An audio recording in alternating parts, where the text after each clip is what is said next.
Close your eyes for just a moment before we begin.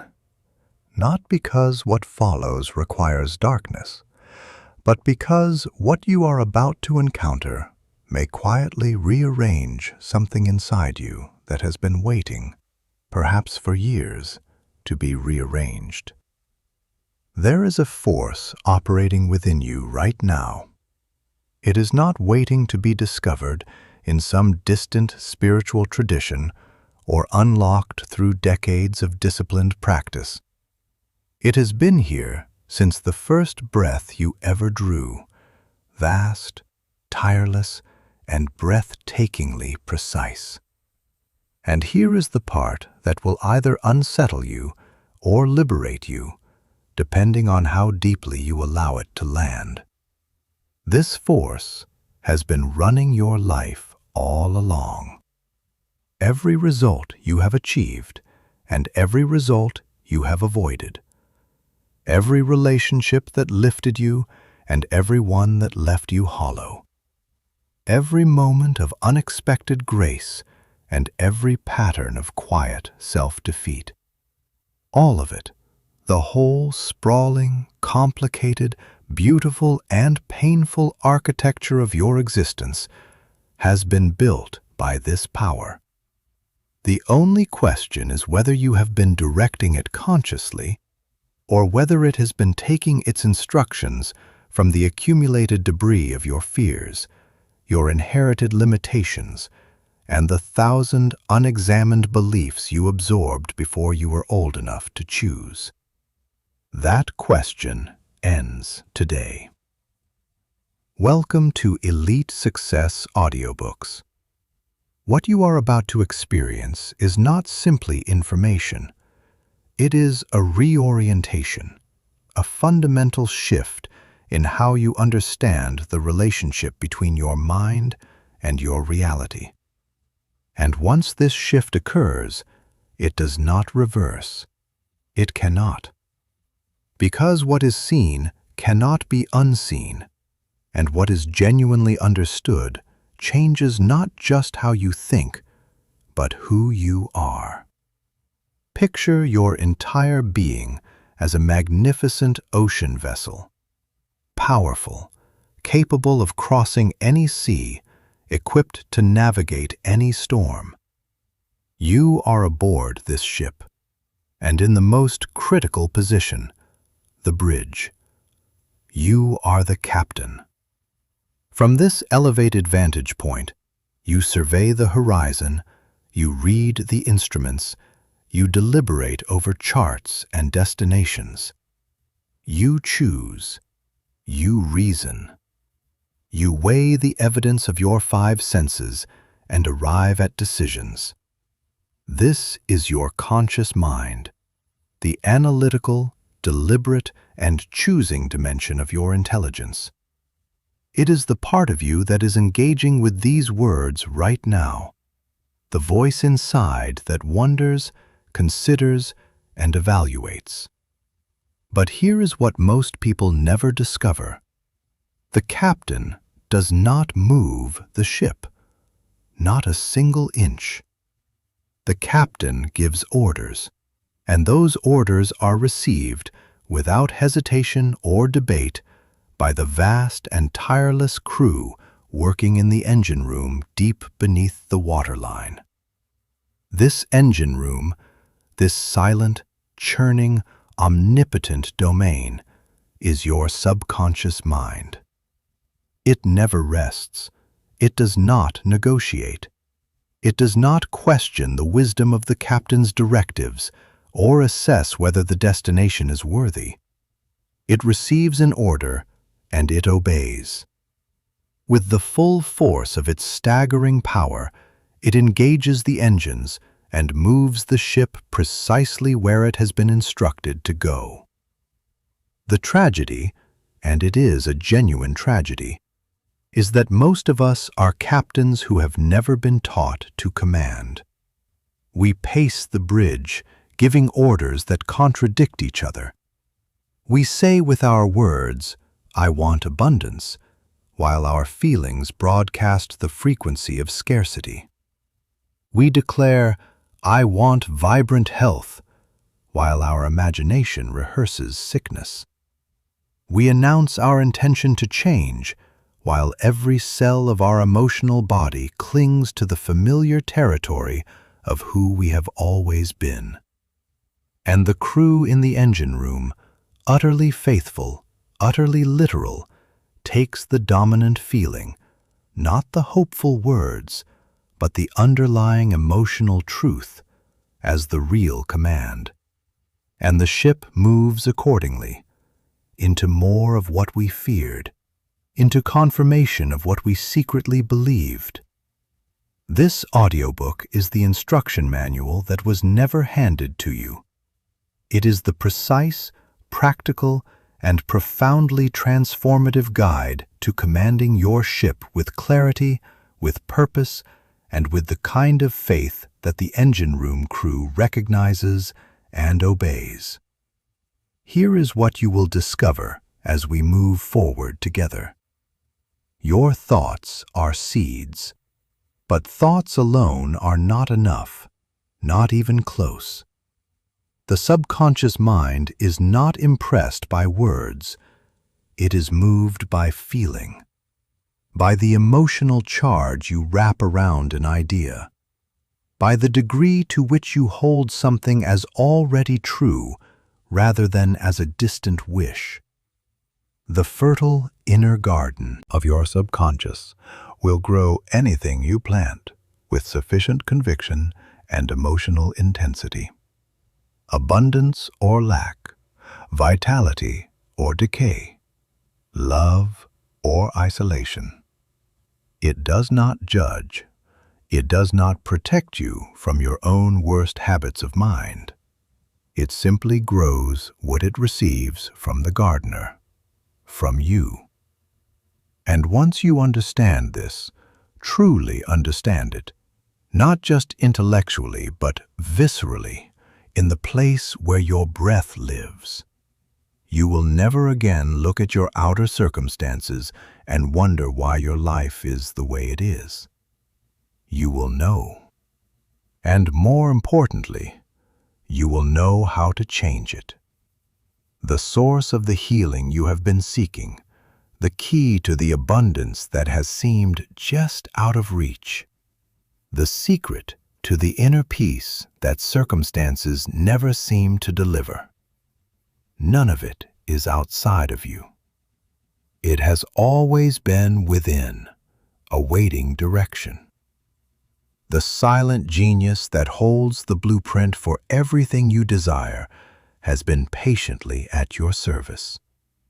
You simply were never shown how to give it clear orders. That changes now. For most of us, the experience of being a self feels like a single continuous stream.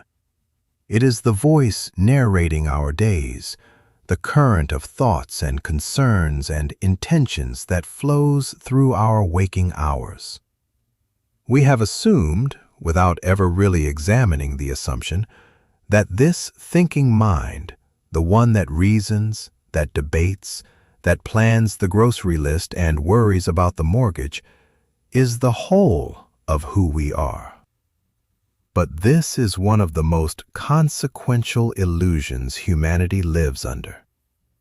What we call our mind is not a single entity. It is a dual system, a collaboration, sometimes harmonious, often turbulent, between two distinct intelligences operating at fundamentally different levels of our being. The first is the conscious mind, the captain on the bridge. It is the dimension of your awareness that is processing these words, weighing their meaning, deciding whether to accept or reject each idea. It is finite, logical, and sequential. It reasons inductively and deductively. It plans, analyzes, and deliberates. It is also, crucially, the seat of your power to choose, to accept or reject any idea that presents itself. This is not a minor capability. As we will explore, it is your most essential superpower, and the one most habitually abandoned. The conscious mind perceives the outer world through the five senses. It evaluates evidence and reaches conclusions. When you decide to adopt a new routine, pursue a new career, or begin a new relationship, it is the conscious mind that initiates the intention. And yet, for all its sophistication, the conscious mind has a critical limitation. Its celebrated resource, willpower, is demonstrably fragile. It fatigues rapidly. Every practitioner of behavior change knows this pattern. The resolution made with fierce determination on Monday begins to fray by Wednesday and collapses entirely by the weekend. The reason is simple. Willpower is a tool of the conscious mind, and no amount of conscious willpower can overpower a habit, a belief, or an emotional pattern that has been installed in the engine room, in the subconscious mind, over years or decades. Trying to change deep-seated programming using only willpower is precisely like the captain abandoning the bridge to climb down and manually push the ship's hull from a small rowboat. Exhausting, futile, and structurally misguided. Beyond willpower's weakness lies an even more critical failure. The untrained conscious mind neglects its role as gatekeeper. The subconscious mind, for all its extraordinary power, has no capacity to filter what enters it. It accepts as true whatever reaches it with sufficient emotional conviction. It cannot distinguish between a real experience and a vividly imagined one. It cannot evaluate whether a suggestion is helpful or harmful. It simply receives and acts. This makes the conscious mind's role as guardian absolutely vital, and most of us have been terrible at it. We allow negative news to filter through unexamined. We accept a friend's limiting belief about what is possible at our age. We read an article about the difficulty of success and swallow its conclusion without pausing to reject it. We are, in effect, captains who have walked away from the bridge and left the engine room door wide open to every passing fear, every cultural suggestion of scarcity, every inherited conviction of inadequacy. And then we wonder why the ship does not go where we want it to go. Now let us go deeper. Let us descend the ladder from the daylight of the bridge and enter the engine room itself, your subconscious mind. If the conscious mind represents 1% of your total mental capacity, the subconscious is the remaining 99%.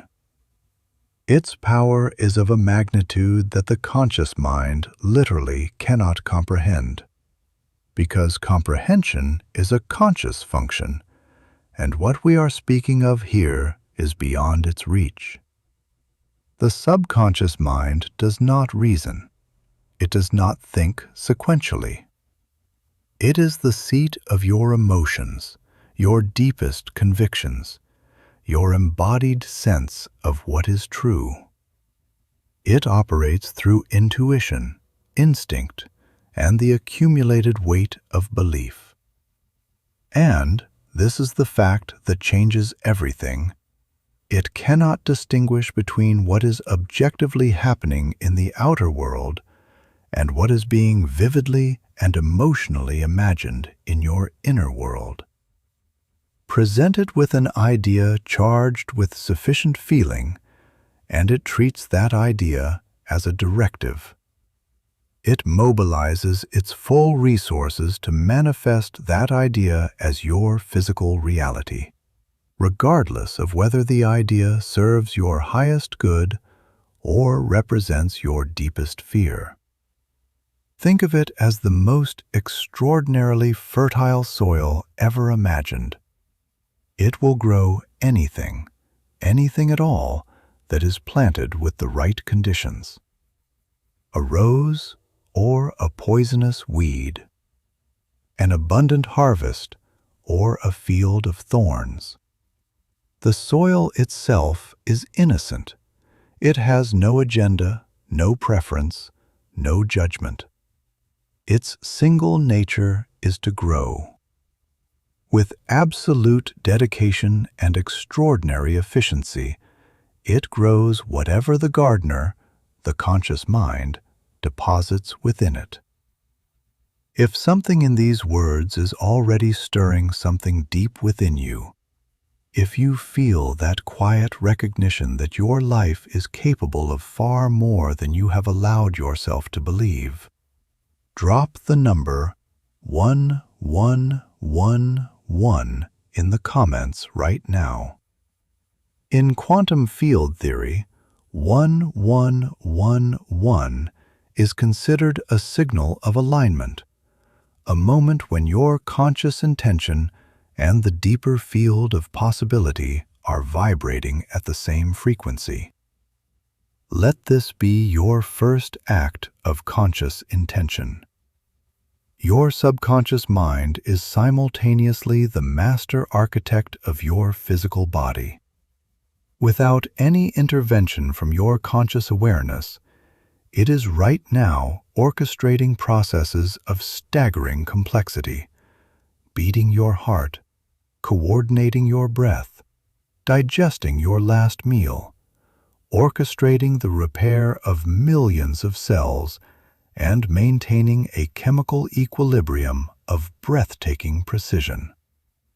It holds the original blueprint of your perfect health. When you sustain a wound, it is the intelligence of your subconscious that coordinates the entire healing cascade.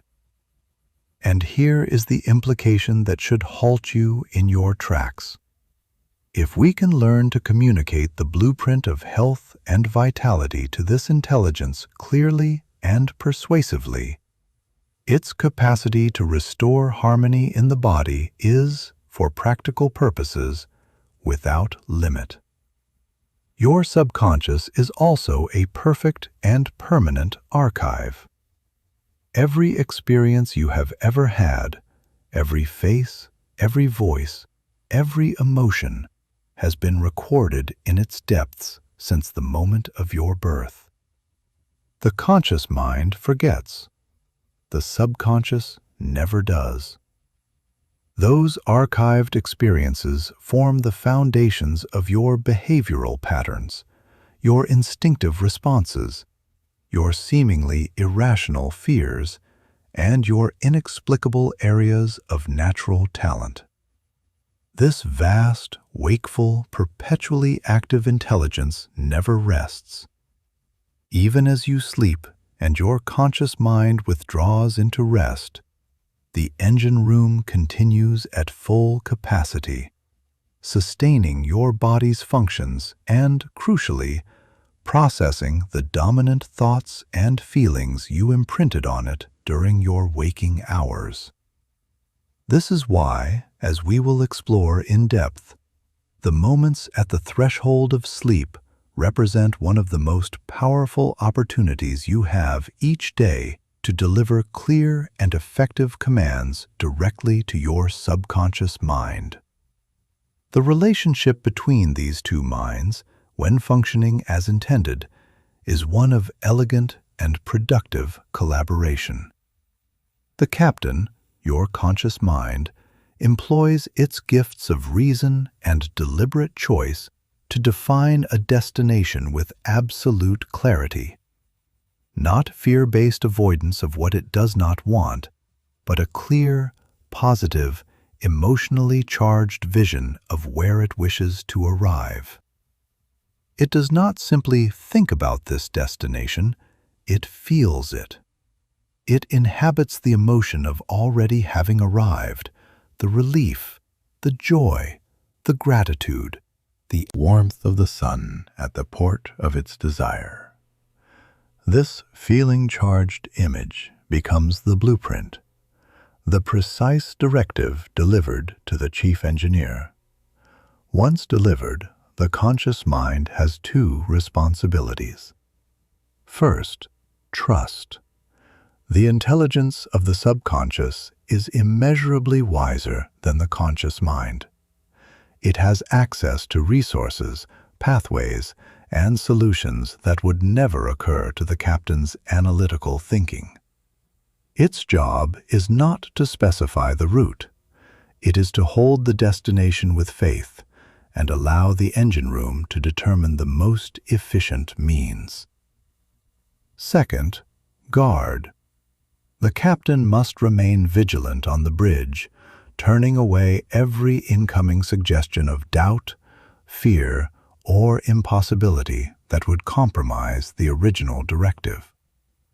When this collaboration is functioning, when the conscious mind provides a clear, emotionally vivid blueprint, and the subconscious is free to pursue it without counter-directives of fear, the results appear to observers as miraculous. They are not miracles.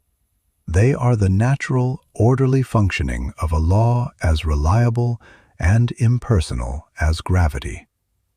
Your present reality in every dimension, your health, your finances, your relationships, your baseline state of inner peace, is nothing more than the physical manifestation of the dominant commands your captain has been transmitting to your engine room, consciously or otherwise, over the course of your life.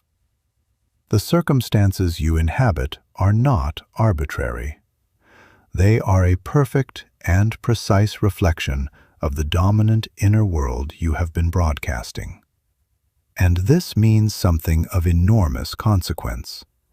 The only meaningful place where change can be initiated is on the bridge of your ship. Not in your circumstances, not in other people's behavior, not in the economy or the culture or the randomness of fortune. In your mind, in the quality and consistency of the commands you give your subconscious. The first step toward awakening this power does not require a technique. It requires a recognition, perhaps for the first time in your life, that you are not one mind, but two. That you are not merely the voice that narrates and analyzes, but also the silent, inexhaustible creative force that has been building your life from the inside out. That you have been the captain of this ship all along, even, especially, while you were sleeping at the helm. This recognition changes everything, because once you truly see it, you cannot unsee it. You cannot go back to believing yourself a passenger at the mercy of circumstance. The helm is in your hands. You have always been the one giving the orders. Today, you choose to give them deliberately. Now, in the vast and intelligent universe of your mind, an immutable law operates with the same reliability as the law of gravity. It does not make exceptions. It does not respond to argument or negotiation. It simply is. This is the law of belief. Its formulation is elegantly simple. Your subconscious mind will accept as true any thought, idea, or conviction that your conscious mind presents to it with faith and feeling, and it will proceed to express that truth in your lived experience. What you accept as deeply, genuinely, emotionally true in the interior of your being becomes the template from which your outer world is constructed. It is not what you casually wish for. It is not what you passively hope for while secretly expecting otherwise. It is what you hold as real, in the marrow of your conviction, that shapes everything you encounter. Consider the metaphor of the inner garden once more, but now with fresh eyes. Your subconscious mind is the soil, the most extraordinarily fertile soil ever imagined. Rich, deep, teeming with creative potential, capable of growing virtually anything with astonishing speed and abundance. Your conscious mind is the gardener. Your thoughts, your habitual feelings, your dominant convictions, these are the seeds held in the gardener's hands. Every hour of every day you are planting. Every thought you choose to entertain, every belief you accept without examination, every feeling you sustain, each one descends into the fertile darkness of your subconscious and begins to germinate. And here is the quality of this extraordinary soil that you must fully grasp. It is completely, utterly impartial. It does not evaluate the seeds. It does not protect you from your own worst plantings. It has no preferences, no prejudices, no favorites. It grows whatever it receives, with equal devotion, equal precision, equal power. A seed of faith and abundance will be tended with exactly the same diligence as a seed of fear and lack. A conviction of radiant health will be cultivated with the same fidelity as a belief in inevitable deterioration. The law of the inner garden is the law of unconditional growth.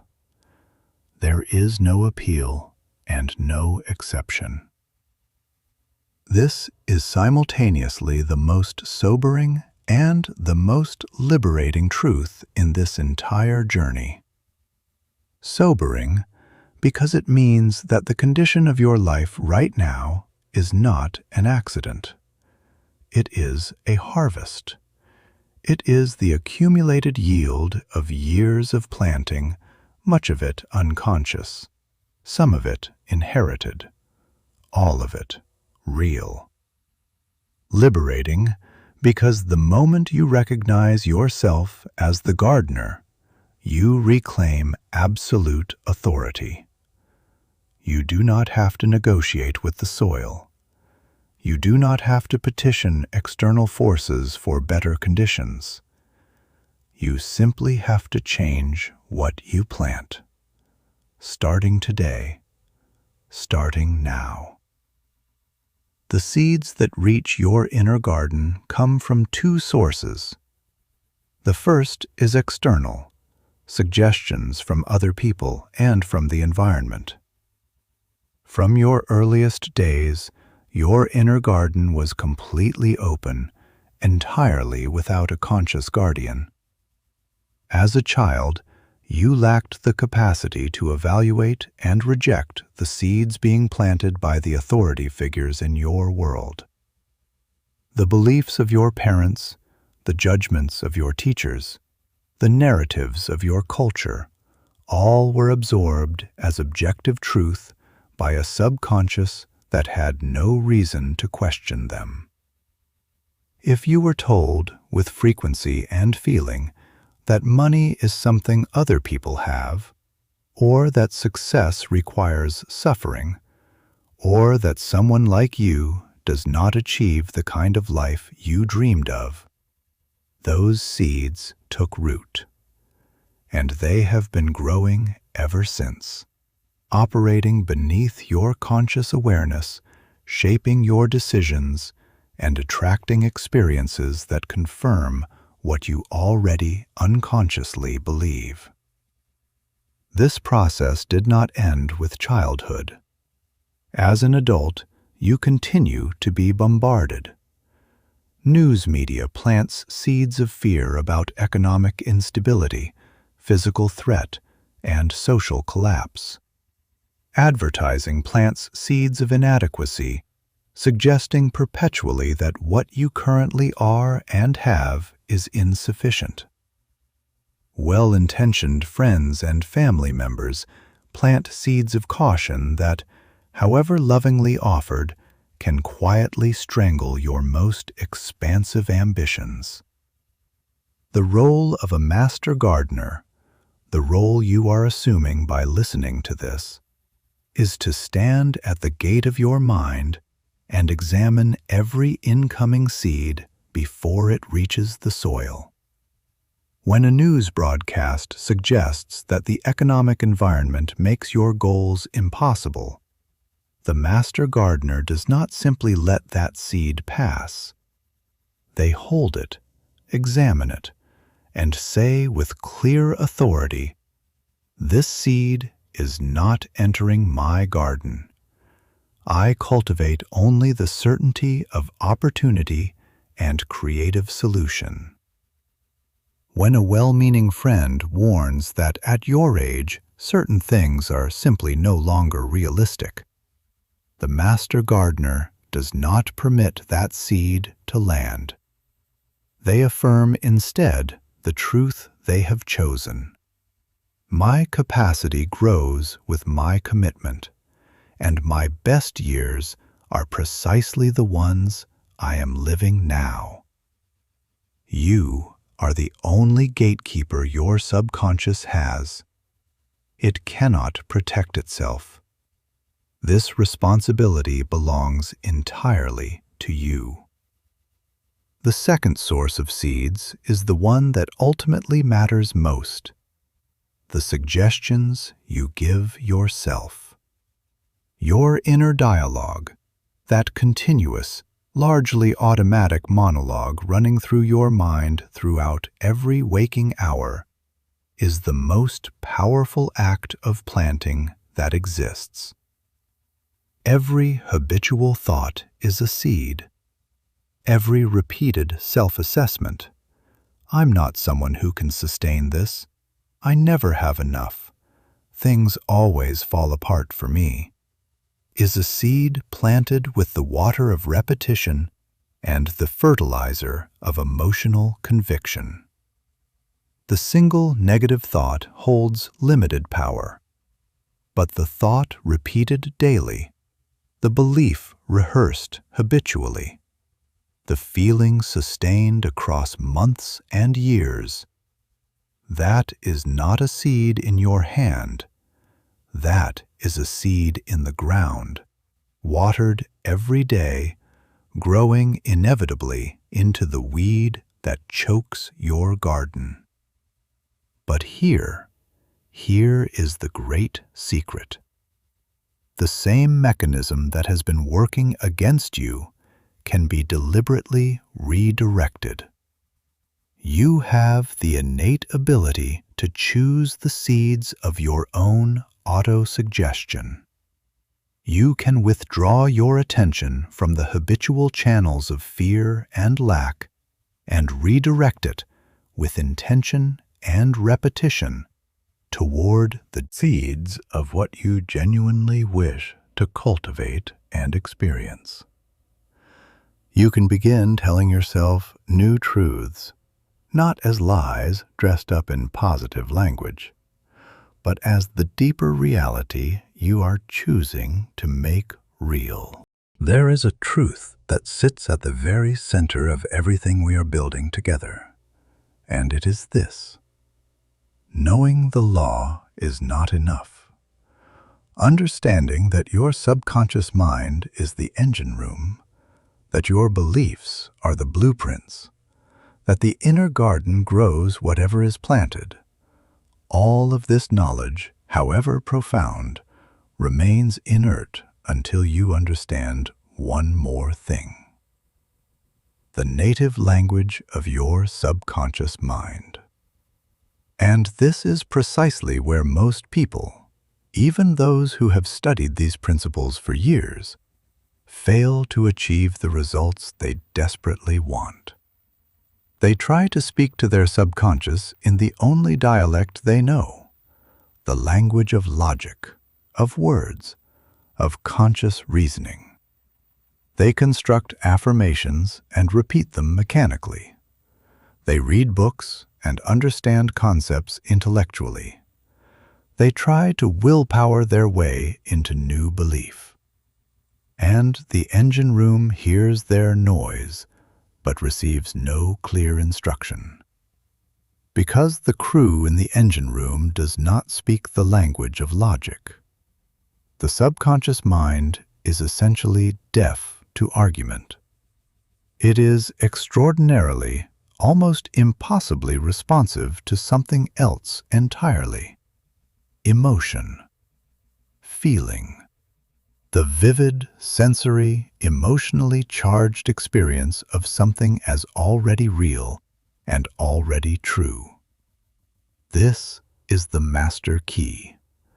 This is the communication code that unlocks the infinite creative power dwelling within you. Your subconscious does not manifest what you say you want. It manifests what you feel to be true. Not what you wish were true, not what you argue should be true, but what you hold with the full weight of emotional conviction as already existing in your reality. An affirmation repeated without genuine emotion is precisely like reciting a recipe in a cold kitchen with no ingredients and no heat. The formula may be perfectly correct, but nothing is being cooked.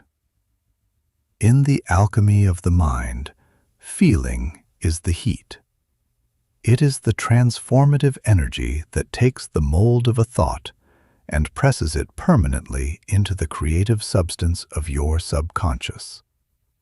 In this section of our journey, you will learn the two primary instruments for generating and sustaining the feeling of your desire as already fulfilled: the art of controlled visualization and the science of effective affirmations. These are not tricks. They are not forms of self-deception. They are the precise, practical technologies for communicating with your hidden power in the only language it genuinely comprehends. When we speak of visualization, most people imagine a somewhat vague mental image, like a dream glimpsed just before waking. But effective visualization is something categorically different. It is total sensory immersion. It is the deliberate, disciplined use of imagination to construct an internal experience so vivid, so complete, so emotionally convincing that your subconscious mind, which, remember, cannot distinguish between a real experience and an intensely imagined one, accepts it as a memory of something that has already occurred. And, in doing so, it creates the neurological and emotional template that it will then work tirelessly to replicate in your outer world. The most effective time for this practice is in what we call the sleep-like state, the threshold between waking and sleep.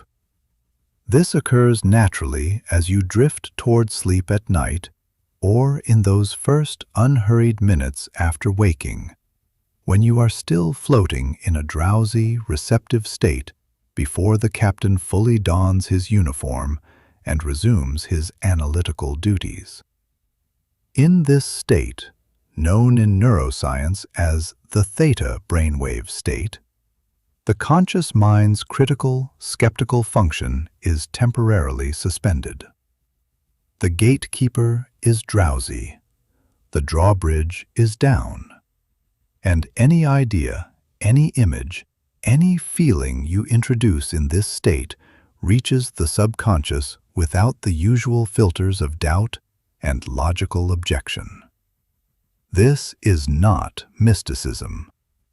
This is neuroscience applied to deliberate inner work. Here is the complete step-by-step method for effective visualization.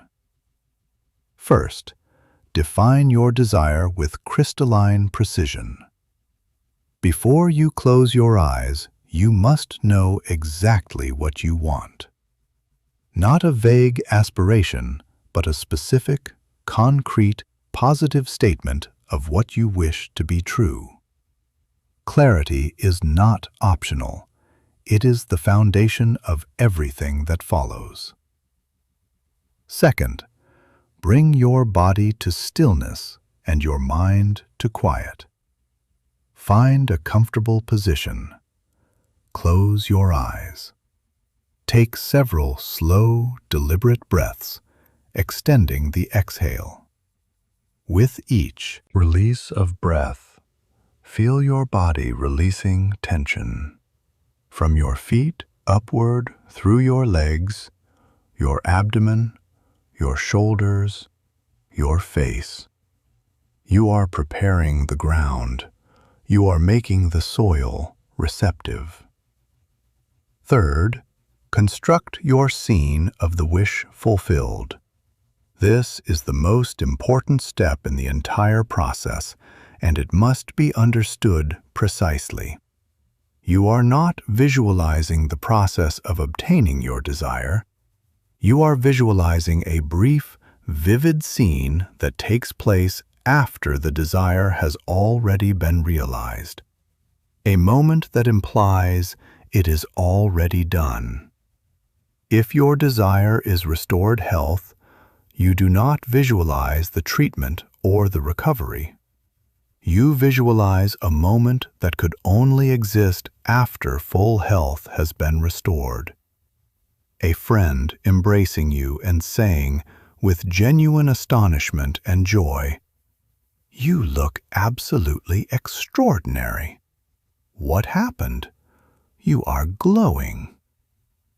If your desire involves professional advancement, you do not visualize the effort or the interview. You visualize a colleague shaking your hand with warmth and saying, "Congratulations, I always knew you were the right person for this." If your desire is financial freedom, you do not visualize earning or saving. You visualize a scene that is only possible once financial freedom already exists. Looking at a statement and feeling a profound, body-level calm. The scene must be brief enough to repeat easily, and it must be a peak moment containing the full emotional essence of the fulfilled desire. Fourth, immerse yourself in the scene with every sense available to you. Hear the exact quality of your friend's voice as they congratulate you. Feel the physical warmth of a handshake, an embrace. See the specific colors and light in the room where this scene unfolds. If there is a scent, the freshness of the outdoors, the warmth of a familiar space, allow it to be present. And above all, above every other sensory detail, feel the emotion, the relief, the gratitude, the joy, the settled certainty of having arrived. This feeling is not decoration. This feeling is the command. Fifth, repeat the scene in a gentle, unhurried loop, like a lullaby playing softly as you drift toward sleep. Do not force it. Do not strain to make it vivid. Simply allow it to play over and over as you sink deeper into relaxation. The goal is for the last impression on your conscious mind before sleep is the feeling of your desire already real. Not the wish, not the hope, the feeling. That feeling is your direct communication with the engine room. That is the blueprint the crew receives and begins building from the moment you fall asleep. Now, let us turn to the second instrument, affirmation. The word itself is familiar to almost everyone, and almost everyone who has used affirmations without significant results has made the same foundational error. They have repeated words without generating the corresponding feeling. They have spoken to the engine room in a language it does not speak. For an affirmation to function as it is designed to function, as a direct directive to the subconscious, it must conform to certain principles. It must be stated in the first person and in the present tense. I am, I have, I experience. Not I will be, not I am working toward. The subconscious does not operate in future tense. For the engine room, there is only now. A directive phrased in the future perpetually remains in the future. It must be simple and direct, not a lengthy, complicated declaration, but something more like a clear, confident headline. It must be stated in the affirmative, what you desire, not what you wish to eliminate. The subconscious processes the core image of a sentence regardless of the negation. Tell it, I am not sick, and it processes sick. Tell it, I am filled with vitality, and it processes vitality. And, most critically, it must evoke genuine feeling when you say it. If a phrase leaves you emotionally neutral, it is the wrong phrase.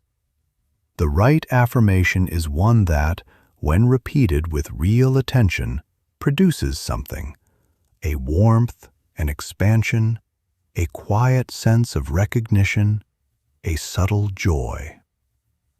The most powerful method for using affirmations is what we call the lullaby technique, using a short, emotionally resonant phrase as a gentle, repetitive companion as you drift toward sleep in the sleep-like state. One phrase, repeated with calm attention and genuine feeling, over and over, as the conscious mind relaxes its grip and the subconscious becomes fully accessible. A phrase like, thank you for my perfect health. Notice the structure, present tense, first person, and, perhaps most importantly, infused with gratitude. Gratitude is among the most powerful emotions you can bring to this practice, because gratitude inherently implies receipt. When you feel genuinely grateful for something, you are already feeling it as real and as given. You are not petitioning for it. You are acknowledging it. And this distinction between petition and acknowledgement is the difference between a command the subconscious receives and acts upon and a request the subconscious treats as evidence that the desired thing is still absent. When you combine visualization and affirmation, holding your scene of the wish fulfilled in your mind's eye while simultaneously repeating the phrase that encapsulates its emotional truth, you have the complete and most powerful form of subconscious communication available to you. The image provides the detailed architectural blueprint. The emotionally charged affirmation provides the energy that builds from it. Once you have planted a seed in this manner, with clarity, with sensory vividness, with genuine emotional conviction, your conscious work is finished. This is the point where most people defeat their own best efforts. They plant the seed, and then they dig it up every few hours to see if it has sprouted. They check, they doubt, they worry about whether it is working. Each act of anxious checking is itself a counter-command, a suggestion to the subconscious that the desired outcome has not yet arrived and perhaps never will. A seed dug up before it can germinate does not grow. Your job, once the seed is planted, is to trust the infinite wisdom of your inner gardener. To maintain the faith of someone who has placed an order and knows with quiet certainty that it is already being fulfilled. During the day, if your desire surfaces in your mind, do not meet it with anxiety. Meet it with a brief, warm acknowledgement, almost like greeting a friend you know is on their way, and then return your attention to the present moment. Your dominant mood, the emotional climate of your inner world, should be one of serene expectation. The quiet confidence of a person who knows, without needing to see it yet, that what they have commissioned is already being built. Clarity of desire, a scene that implies fulfillment, sensory immersion, genuine feeling, repetition in the sleep-like state, trust. These are the elements of the complete language of the subconscious. This is how you speak to the part of you that creates. This is how you stop broadcasting static and start transmitting a signal so clear and so consistent that the engine room cannot misread it. Now we arrive at the art of effective petition, what traditions throughout human history have called prayer, though the science of the mind reframes this concept in a way that may be new to you. Forget everything you associate with petition as supplication, as asking an external power with uncertainty and hope, unsure of being heard. In the science of the mind, effective petition is not an act of asking, it is an act of receiving. Not a plea, an affirmation.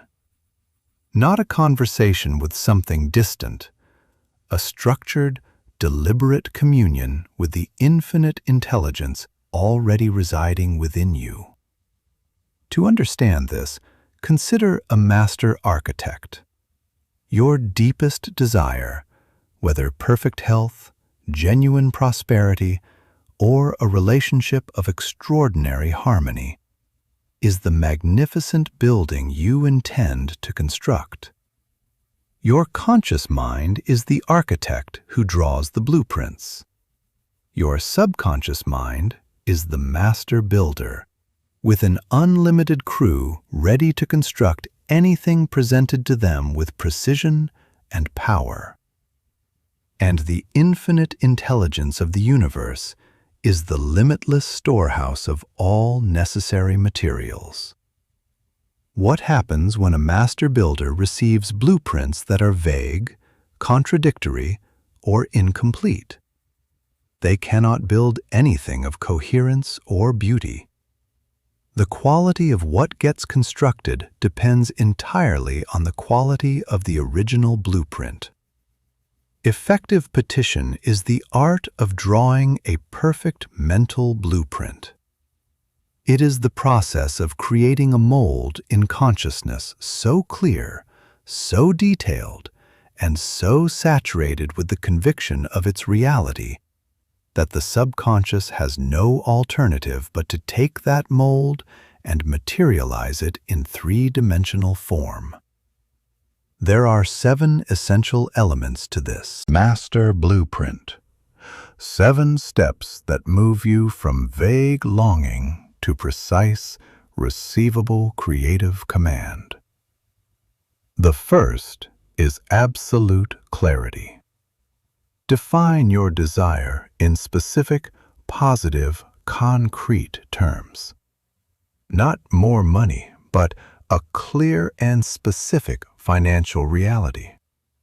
Not better health, but a precise description of what radiant wellness looks and feels like for you.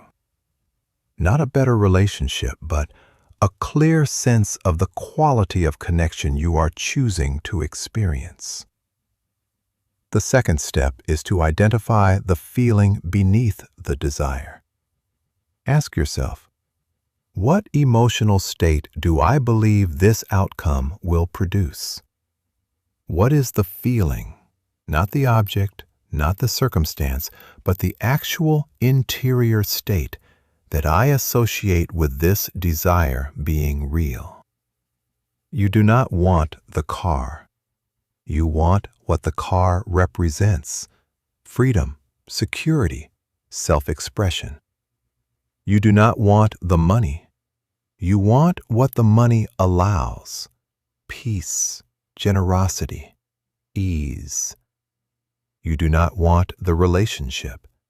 You want to feel known, cherished, and at home with another human being. The feeling is the essential material. It is the color and the soul of the blueprint. Write it down. It becomes your emotional compass throughout the practice. The third step: construct the mold.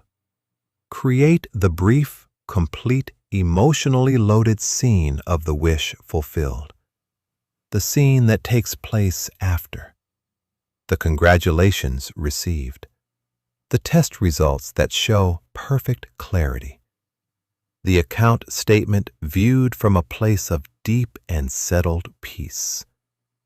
Make it as real as imagination allows. The fourth step: enter the receptive state. Induce the sleep-like state deliberately. Find quietude, physical stillness, and the slow, progressive relaxation that signals to your nervous system that it is time to lower the drawbridge and allow the deep work to begin. Fifth, imprint the idea through the fusion of image and feeling. In your state of deep relaxation, allow the scene to arise gently. Enter it in the first person. Hear, see, touch, and most essentially, feel. Saturate the scene with the emotional truth of its reality. Let the feeling expand and deepen. Repeat the scene in a gentle, unhurried loop. Each repetition should feel more natural, more real, more simply true. Sixth, seal the session with gratitude. While still immersed in the feeling of the fulfilled desire, allow gratitude to rise. Not gratitude for something you hope will come, gratitude for something you are already receiving. This distinction is everything. Gratitude is the soul's acknowledgement that the transaction is complete. It signals to the subconscious not petition, but reception. It is the closing signature on the blueprint. Seventh, and perhaps most challenging for those trained in effort and striving, let it go completely. Hand the blueprint to the master builder and step back from the construction site. Trust the process so entirely that you no longer need to check on it. Your role is not to manage the construction. It is to maintain the faith of the person who has placed in order from a source they completely trust. During your days, if thoughts of doubt or anxiety regarding your desire arise, treat them as precisely what they are: counter directives that would undermine the blueprint. Do not fight them. Simply notice them, release them, and return to your settled expectation. Your dominant emotional state across the hours between your imprinting practices should be one of quiet, confident certainty, like someone who has sent an important message and knows without question it will be received. Pause and consider the extraordinary biological event occurring in this very moment. Without a single instruction from your conscious mind, without a single deliberate act of will, your body is performing billions of operations of staggering precision and complexity. Your heart is beating, somewhere between 60 and 100 times per minute, every minute of every day since before your birth, without a single reminder from you.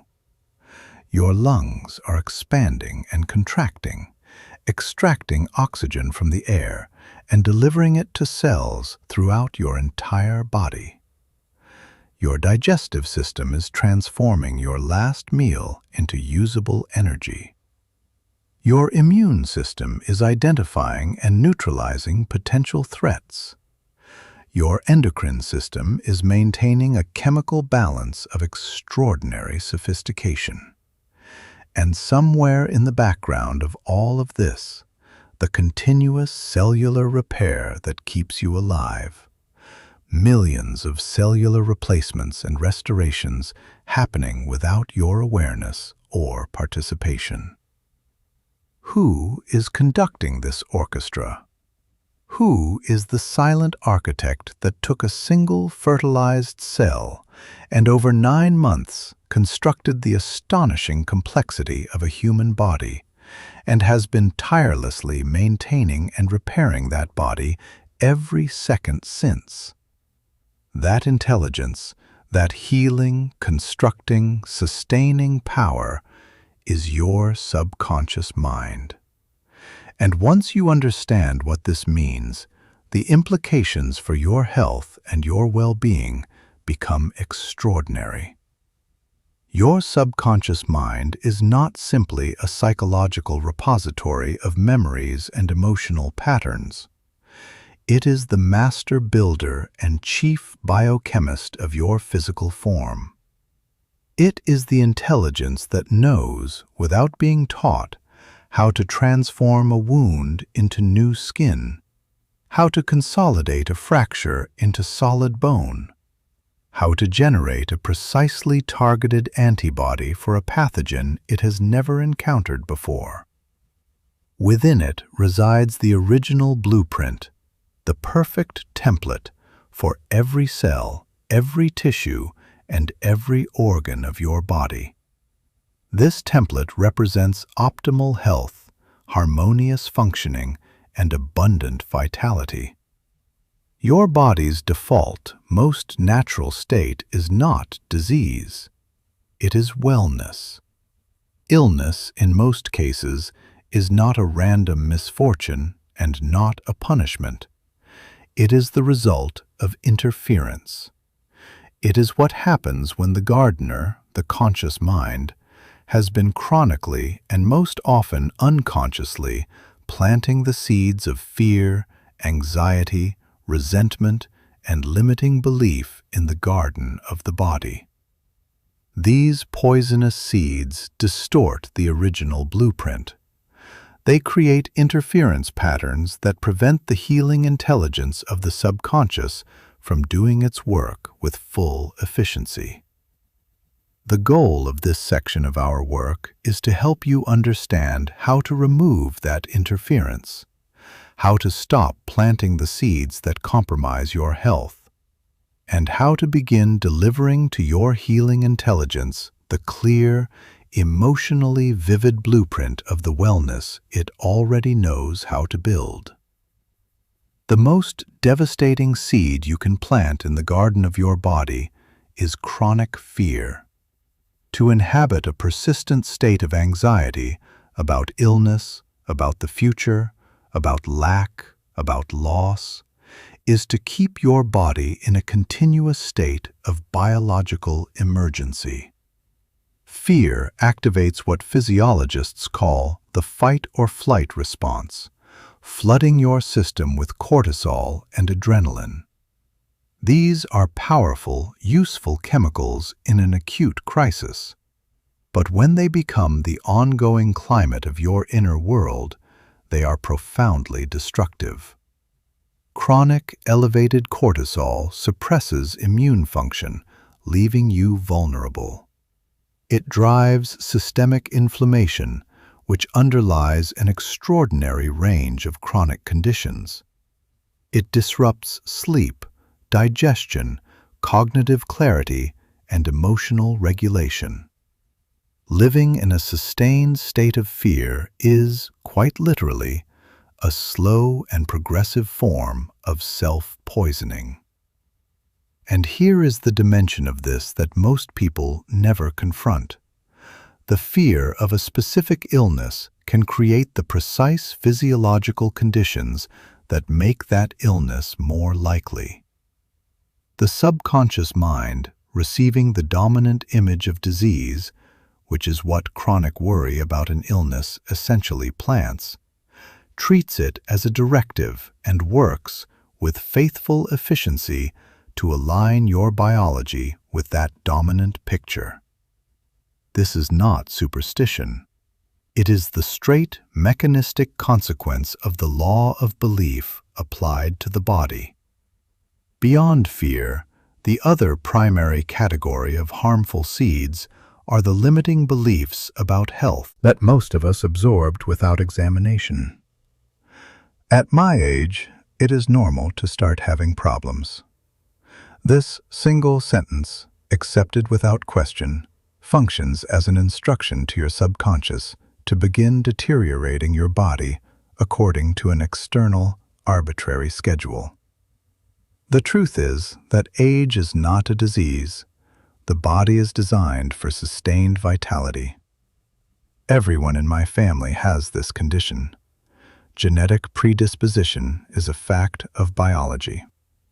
But your firm conviction that you will necessarily follow a family pattern is a factor, potentially a decisive factor, in whether that predisposition activates. You are instructing your subconscious to search for and execute the family program. I have always been susceptible to illness. Every time this belief is rehearsed in the internal dialogue, you are delivering a directive to your subconscious to maintain the identity of a vulnerable, susceptible body. Your subconscious, faithful to its nature, works to make your biology conform to the self-concept you are sustaining. There is also the particular power of what is said to us by authority figures in medical contexts. A diagnosis is a description of a current condition, useful, necessary information. A prognosis, a prediction about the future development of that condition, is an opinion, however informed, based on statistical averages. It is not your destiny. When a physician delivers a negative prognosis with the authority of expertise, the subconscious, which treats authority suggestions with particular receptivity, can accept that prognosis as a command and begin working to fulfill it. A master gardener learns to receive diagnoses as information while firmly, deliberately declining negative prognoses as seeds for their garden. They accept the current assessment of the garden's condition and simultaneously reject any suggested future that does not align with the blueprint of restoration they have chosen. Here is the complete subconscious healing technique. Begin with deep relaxation. You cannot plant seeds effectively in the middle of a storm. Calm the system first. Use the progressive body relaxation process you are now familiar with, consciously releasing tension from your feet upward, breathing slowly, allowing the conscious mind to become passive and receptive. As you focus on each area of your body, speak to it silently with healing intention. Let it soften and relax. When you reach the area of specific concern, pause. Imagine all tension, all memory of dysfunction, all accumulated fear simply dissolving and releasing on each exhale. You are preparing the ground. Now, in this state of deep physical and mental quiet, bring your healing visualization to life. There are two forms. General healing. Imagine a luminous energy, warm, radiant, precisely intelligent, descending and entering your body through the crown of your head. Feel its warmth and clarity. Guide it mentally throughout your entire body, through your brain, your chest, your heart, your lungs, your abdomen, down through your limbs. Feel it restoring, clarifying, harmonizing everything it touches. Rest in the sensation of your entire being vibrating with this perfect, renewing energy. Focused healing. If there is a specific area or condition you are working with, bring your attention there, but with absolute clarity about this critical instruction. Do not visualize the condition as it currently is. Visualize the area as it looks and feels in its fully restored, healthy state. See pink, vital tissue. Feel flexibility, ease, and strength. The subconscious takes your images as directives. Give it the image of the desired outcome, not the current problem. And throughout both forms, feel the emotion of health.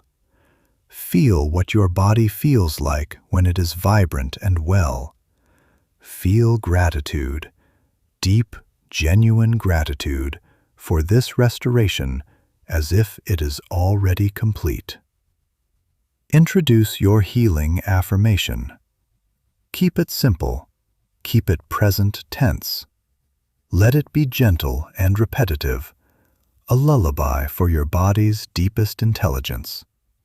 Something like, "The healing intelligence that built this body is now restoring it to perfect harmony."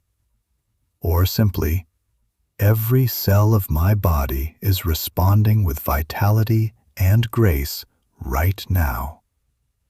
Or, as one of the simplest and most potent, "Thank you. Thank you. Thank you for my complete restoration." Once the session is complete, release it. Hand the blueprint to the master healer within and trust the outcome. During your day, if symptoms appear or doubts arise, do not panic and do not dig up the seed. Simply return for a moment to your affirmation, acknowledge the healing intelligence at work, and then, and this is critical, move your attention elsewhere. Your body has never been your adversary. It has been working faithfully in every moment to do the best it can with the instructions it has received. Healing is not a battle against your body. It is a process of realignment, of choosing new instructions and then trusting, with complete confidence, the extraordinary wisdom of the intelligence that knows how to carry them out. Now let us address the subject that carries more emotional charge for most people than almost any other: the subject of money, wealth, and financial reality. Begin here. Wealth is not primarily an external condition. It is, at its deepest level, a state of consciousness, an interior orientation that your outer financial reality is simply reflecting back to you. This is not a comfortable idea for those who have been struggling financially.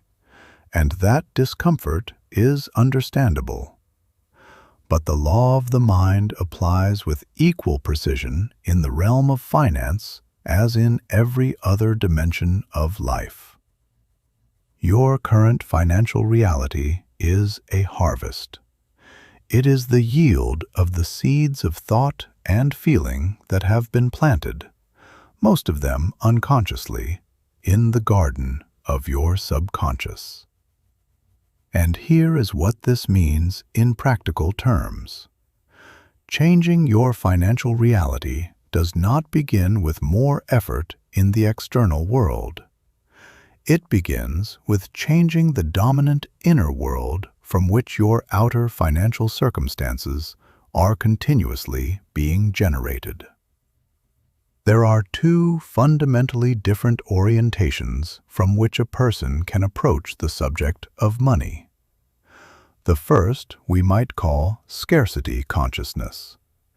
It is the mental state in which the great majority of people live, not because of anything wrong with them, but because of the seeds that were planted early and the cultural narratives that reinforced them daily.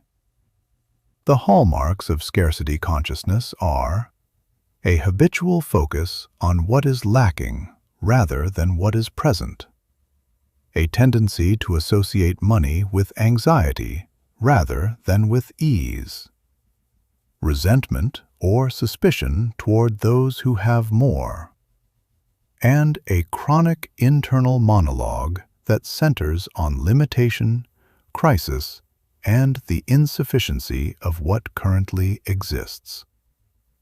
A person operating from scarcity consciousness is using the infinite power of their subconscious to do one thing with extraordinary efficiency: perpetuate and confirm the conditions of lack. They are planting seeds of insufficiency and harvesting exactly what they sow, while genuinely wondering why their efforts never quite produce the results they desire. If something is shifting for you right now, if you can feel the weight of a belief you have been carrying without knowing it, comment the number 528 below. In the field of frequency research, 528 Hz is associated with transformation and the restoration of what has been broken. Drop it now, and let this moment of recognition be the beginning of something real. The second orientation is what we might call abundance consciousness. A person in this state feels prosperous and secure within themselves, not because their external circumstances are perfect, but because their internal reference point is abundance rather than lack. They focus on what is present and possible. They see the world as a place of extraordinary opportunity and inexhaustible supply. They feel genuinely, warmly happy for others' success, because they understand at a felt level that there is more than enough for everyone. They speak, internally and externally, in the language of gratitude, growth, and possibility. This person is planting seeds of abundance, and their subconscious is working continuously to ensure that their outer reality reflects and confirms those internal convictions. The key insight is this: your subconscious mind does not respond to the amount of money currently in your bank account. It responds to the dominant feeling you associate with money. If that feeling is anxiety and lack, it will continue to generate conditions that confirm anxiety and lack. If that feeling is ease, gratitude, and confident sufficiency, it will work through inspiration, through opportunity, through the orchestration of circumstances, to bring your outer reality into alignment with that inner truth. Before you can plant new seeds, need to honestly examine which weeds have been growing in your financial garden. The belief that money is corrupting, that wealth is the domain of the dishonest or the ruthless, is perhaps the most paralyzing financial conviction a person can hold. If at some deep level you associate money with moral compromise, your subconscious will protect you from it. It will ensure you never accumulate what you have subconsciously defined as dangerous. The belief that wealth requires exhausting sacrifice, that the path to financial security is necessarily long, hard, and depleting, will ensure that your path is exactly that. Your subconscious will filter out the easy opportunity and keep you on the most arduous possible route, because that is what you have accepted as the truth of how wealth works. And the emotional habit of envy deserves particular attention, because it is one of the most efficiently self-defeating behaviors available to a human being. Every time you feel resentment toward another person's prosperity, every time you look at someone's success and feel that contracted, begrudging response, you are delivering a direct command to your subconscious. Abundance is something I condemn. And your subconscious, impersonal and faithful, registers. Order received. Maintain distance from the condemned thing. The antidote to envy is one of the most transformative practices available. When you encounter evidence of another person's prosperity, a beautiful home, a thriving business, a life of obvious ease, pause and deliberately generate a feeling of genuine warmth and blessing. Silently, sincerely, wish them even more. Think, how wonderful. I am genuinely glad for this person's success, and I wish them everything they desire and more. This is not performance. With practice, it becomes real, and when it becomes real, it performs a dual function. It removes a poison from your own system, and it places you on the side of abundance rather than against it. You have stopped condemning the thing you wish to receive. Here is the complete 4-step method for cultivating a consciousness of genuine abundance. First, establish a clear and specific financial goal. Not more money. A precise, positive, concrete financial reality, defined with enough specificity that your subconscious has an actual blueprint to work from. Second, construct your scene of the wish fulfilled. Create the brief, vivid, emotionally real scene that could only exist once your financial goal is already real. See the account balance. Feel the lightness of paid debts. Experience the quiet, settled peace of genuine financial security. Make the scene real enough that you can feel it in your body. Third, craft your wealth lullaby. A short, emotionally resonant phrase that you repeat in the sleep-like state as you drift toward sleep. Something as simple as, "Thank you for this abundance in my life." Or simply, "Wealth, success, sufficiency." Repeated slowly with genuine feeling. Fourth, Practice consistently and without exception. Every night, enter your relaxed, receptive state. Bring your scene alive with all available sensory detail. Invoke the feeling of security and ease and gratitude, and then allow your lullaby to carry you into sleep.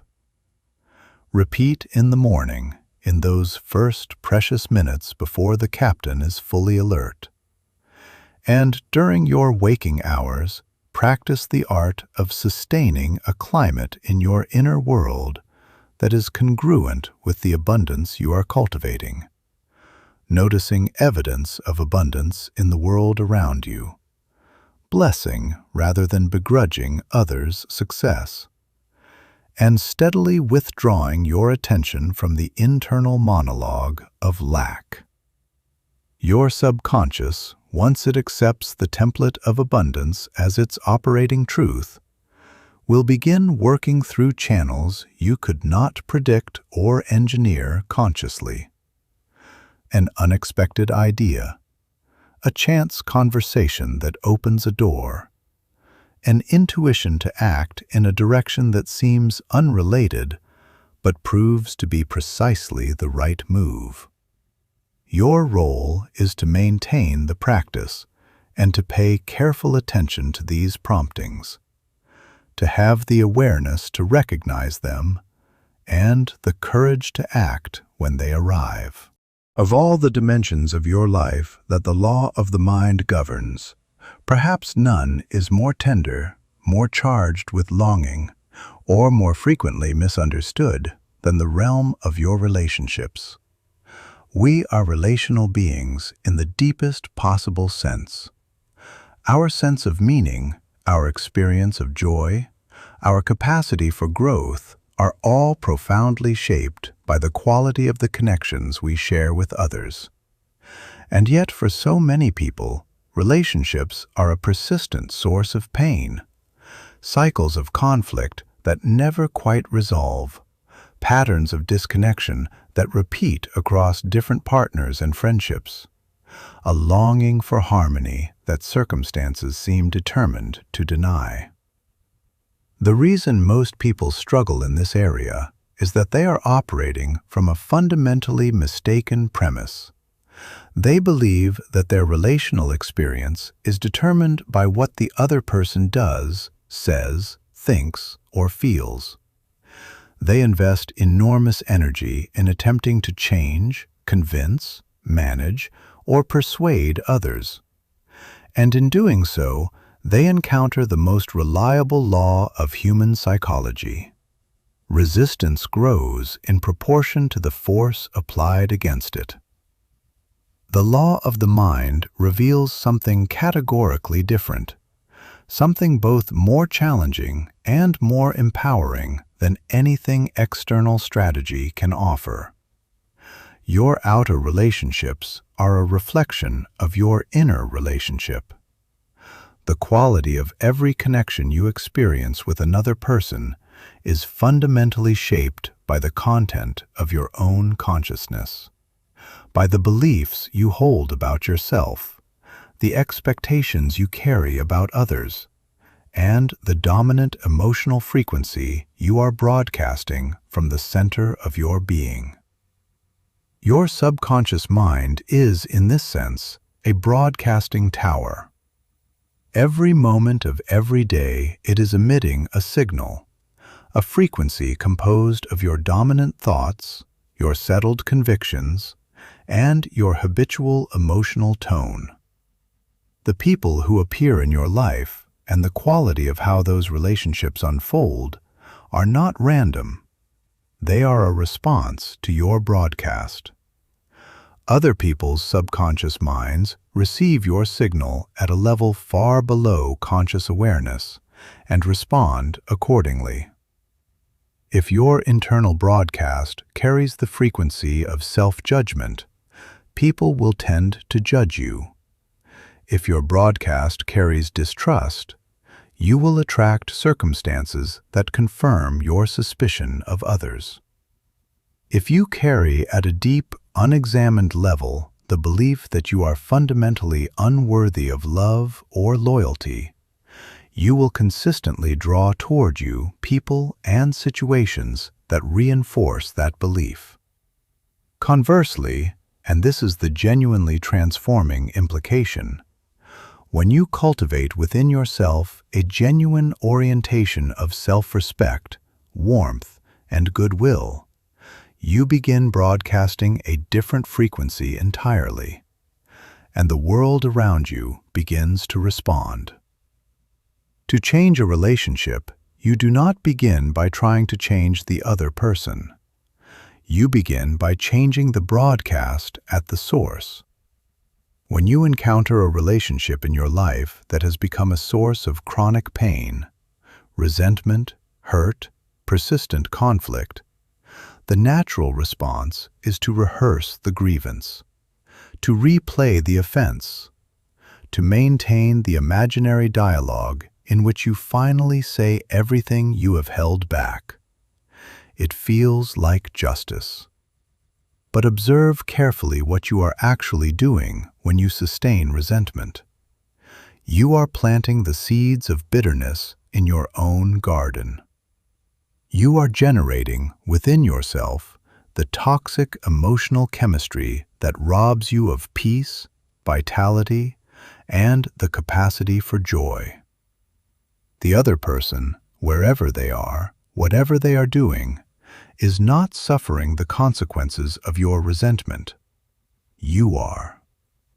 Condemning another is, as someone once observed with precision, like consuming poison and expecting the other person to suffer its effects. Forgiveness in this context is not a moral virtue, though it may be that as well. It is a practical act of self-liberation. It is the deliberate choice to stop paying the price of another person's action. And it is performed not in the external world of conversation and confrontation, but in the interior workshop of your own consciousness. Here is the precise method. Enter your receptive state, the drowsy, relaxed condition in which the subconscious is most open to new impressions. Bring the person to mind clearly, but without forcing any particular feeling. Now, rather than replaying the old, painful scene, construct an entirely new one in your imagination. A brief, complete scene that implies the relationship has already been healed. Not the conversation that leads to healing, the moment that exists only after healing has already occurred. Perhaps they reach out to you, and there is warmth in the contact. Perhaps you encounter them somewhere ordinary, and the atmosphere between you is simply easy, light, and mutually respectful. Perhaps the scene is simply the two of you in the same space, and the old weight is simply gone, replaced by a quality of settled peace. Bring this scene to life with full sensory detail, and then, this is the step that makes the practice real. Feel it. Feel the relief in your body of that burden being lifted. Feel the warmth of a harmony restored. Feel the particular lightness of having set something down that you have been carrying for a long time. Allow yourself to feel genuine goodwill for this person, not because what they did was acceptable, but because you are choosing freedom over resentment. Repeat this scene as your lullaby at the threshold of sleep.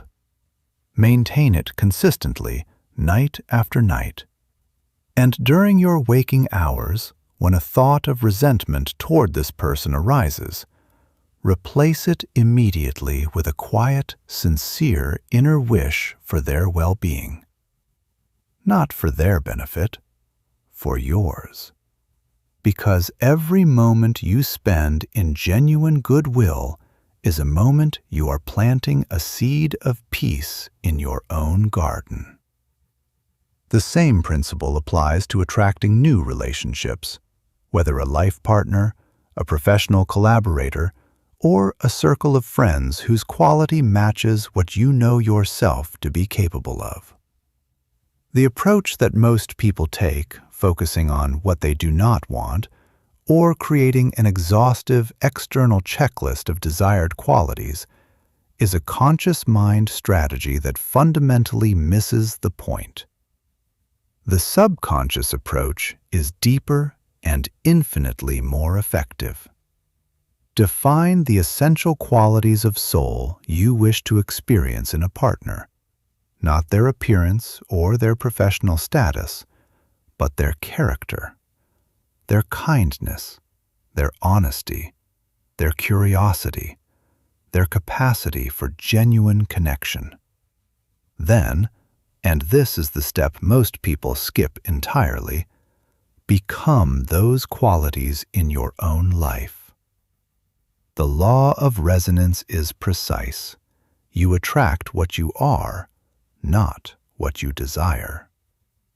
If you wish to attract someone of genuine warmth and integrity, cultivate warmth and integrity in yourself until they are simply who you are.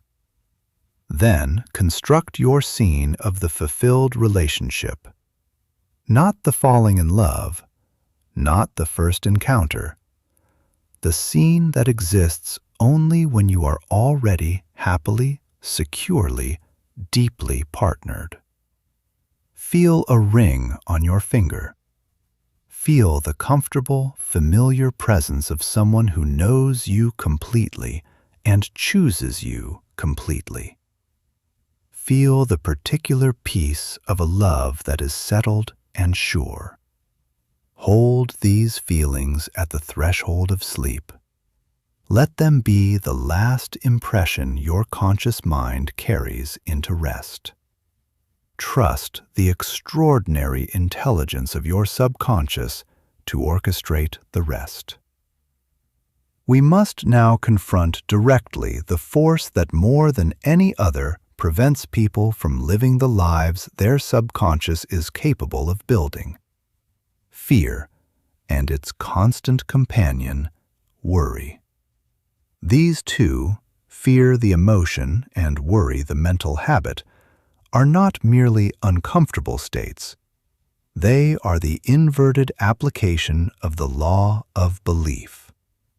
They are proof, if any were needed, that the creative power of your mind is always functioning, always building, whether in the direction of your desires or your dread. Worry is the deliberate, habitual mental rehearsal of a future you do not want. It is the misuse of imagination, taking the extraordinary creative faculty you are learning to harness for the construction of your desires and pointing it instead at the elaboration of catastrophe. And fear is the emotional fuel that charges the images of worry with creative power. Together, they constitute what might accurately be called negative prayer. When you worry, you are not being responsible or prudent or realistic. You are praying for exactly what you fear. You are building a detailed, emotionally charged architectural blueprint of the outcome you most dread and handing it over to the most faithful master builder in existence. And the engine room, loyal, impersonal, incapable of judgment, receives the blueprint and begins building immediately. The physiological cost of chronic worry and fear is enormous. Sustained elevated stress hormones suppress immune function, drive inflammation, compromise sleep and digestion, and gradually erode the body's capacity for self-repair. But perhaps even more significant is the creative cost. Every moment spent in the mental rehearsal of failure is a moment withdrawn from the deliberate cultivation of success. Every unit of emotional energy consumed by anxiety is a unit unavailable for the generation of faith. There is also what we might call the great lie of worry, the way it disguises itself as a responsible and useful activity. The conscious mind tells itself, if I worry about this, I am somehow managing it. If I mentally rehearse the worst, I will be prepared for it. This is demonstrably false. Worry is not preparation. Preparation is calm, specific, constructive action taken in response to a real and present situation. Worry is the spinning of anxiety around a problem without taking any action that could address it. In fact, worry actively impedes constructive action by consuming the mental and emotional resources that action requires. The research on the actual content of chronic worry is illuminating. A large percentage of what people worry about never materializes. A significant portion concerns situations already in the past, fixed, finished, and completely beyond the reach of any action.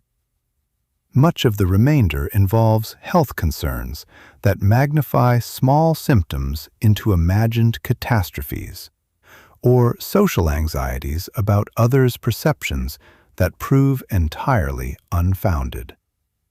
When you honestly audit the content of your worry, what remains, the genuine present-moment problems about which constructive action is possible, is a small fraction of the total. The rest is pure expenditure, energy consumed without any productive yield whatsoever. The technique for addressing fear and worry is based on a fundamental law of the mind. You cannot eliminate a thought by deciding not to think it. The mind does not tolerate a vacuum. An unwanted thought can only be effectively displaced by a wanted one. You cannot simply pull out the weed. You have to plant a flower in its place. We call this the stop and replace method. When you notice the familiar physical signature of anxiety, the tightening in your chest, the constriction in your stomach, the looping quality of your thoughts, treat that recognition as an alert. Step 1. Become the witness. Observe yourself worrying. Name it. I am worrying right now. This moment of recognition is itself a small act of power, because worry operates most effectively when it is invisible, automatic, and unnamed. Step 2. Interrupt the pattern. Break the momentum of the worry loop with a decisive, clear internal command. Stop.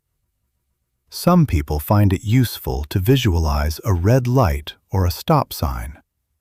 Some use a physical interruption, standing up, changing rooms, taking 3 deliberate breaths. The goal is to create a real break in the automatic sequence. Step 3. Identify the positive desire beneath the fear. Every fear is the shadow of a longing. Behind the fear of illness is the desire for vibrant health. Behind the fear of financial loss is the desire for security and ease. Behind the fear of rejection is the desire for genuine love and belonging. Once you have interrupted the worry pattern, ask, what is it that I actually want in this situation? Name it clearly. Step 4. Replace the blueprint. Actively, deliberately construct the image of the desired outcome where the image of the feared outcome was.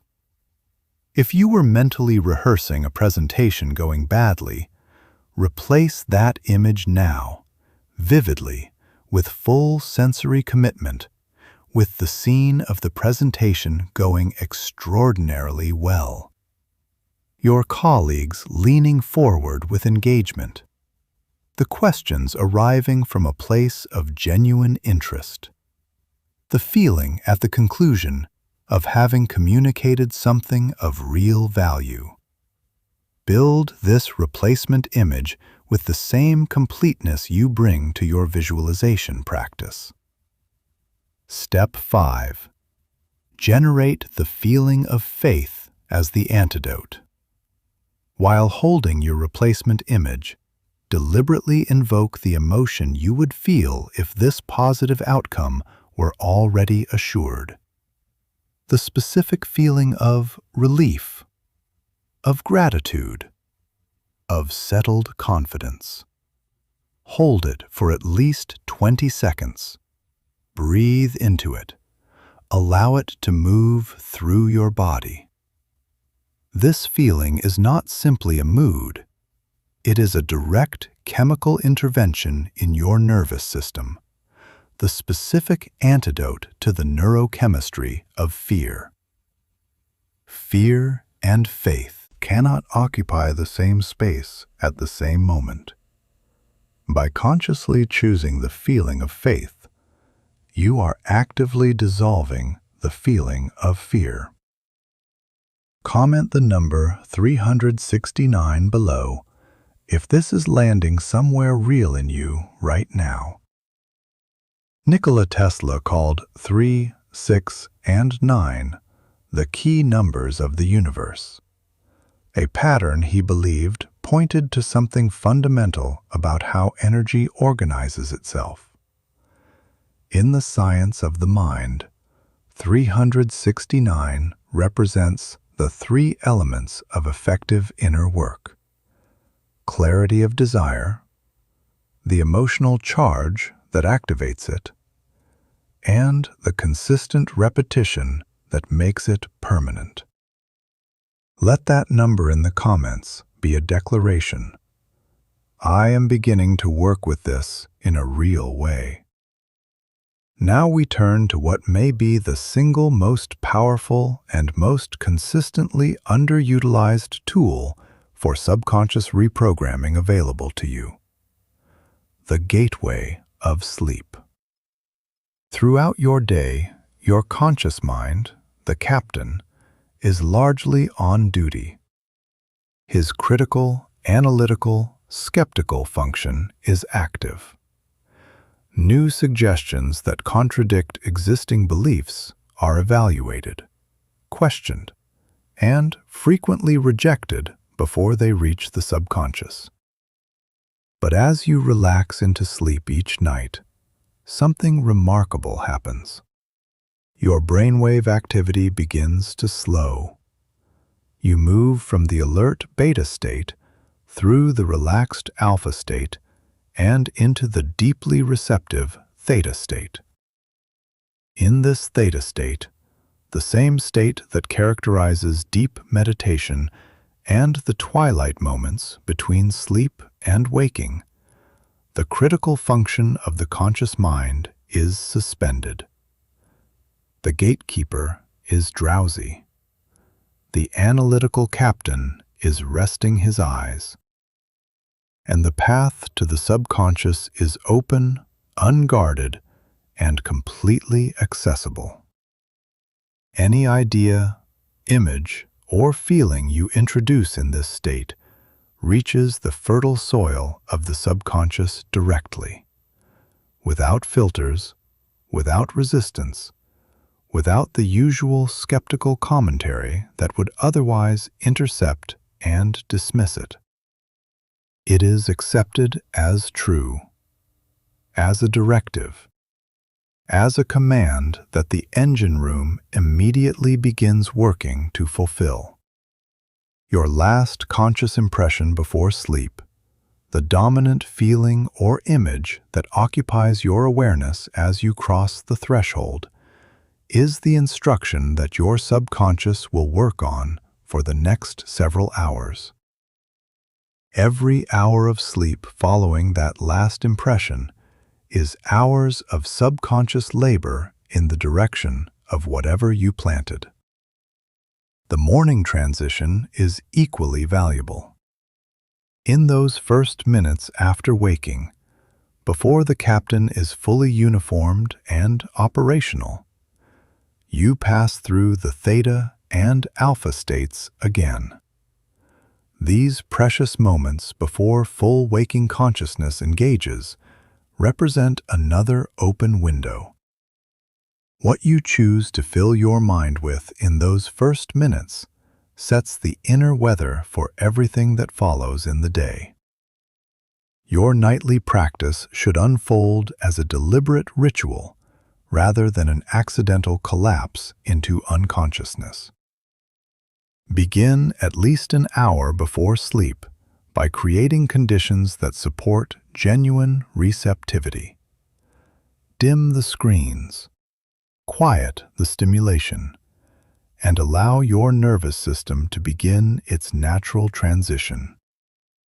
In the last minutes before sleep, perform a constructive review of your day, not a self-critical audit of what went wrong, but a deliberate mental revision.